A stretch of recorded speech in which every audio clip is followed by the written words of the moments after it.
कत विधि सिरिजी नारी जग माही, पराधीन सपने सुख नाही। दोस्तों, पराधीनता एक सबसे बड़ा अभिशाप है। यदि पूछा जाए कि विश्व में ज़्यादा सुखी कौन है, तो एक ही उत्तर होगा, जो स्वतंत्र है या जो पराधीन नहीं है।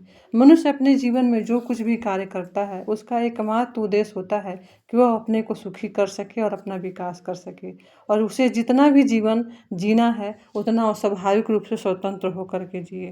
परंतु विकास के मार्ग में अनेक बाधाएं तो आती ही रहती हैं, जिसे हमें दूर करने की कोशिश करते ही रहनी चाहिए। दोस्तों, स्वतंत्रता किसे प्यारी नहीं होती। हम इंसान तो क्या, पशु पक्षी, यहाँ तक कि इन पौधों को भी स्वतंत्र रहना अच्छा लगता है। मैं जब कभी भी नर्सरी जाती हूँ तो वहाँ के माली भैया से छोटी छोटी बातें के बारे में जानकारी जरूर लेती हूँ और कुछ न कुछ बातें जरूर सीखती हूँ।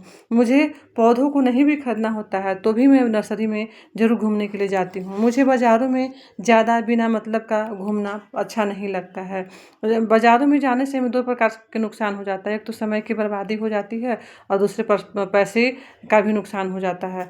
ऐसे में हम बेसकून हो जाते हैं और यहाँ पे आने के बाद हमें ताजगी और स्फूर्ति महसूस होती है। दोस्तों, तो चलिए मैं उनकी दो बातें जो कि मुझे माली भैया ने बताई है, आप सबों के साथ शेयर करूँगी। जिसमें से प्रमुख हैं, उन्होंने दो बातें बताई।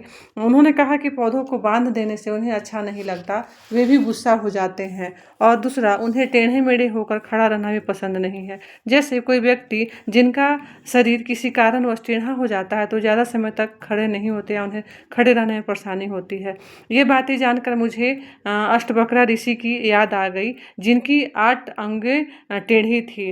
उनकी कहानी मैं आपको आगे जरूर पूरी विस्तार से सुनाऊंगी। दोस्तों, ये पौधे पक्षियों की भांति अपनी डालियों को फैलाकर स्वतंत्र घूमना चाहती हैं, बिना किसी रुकावट और बंधन के।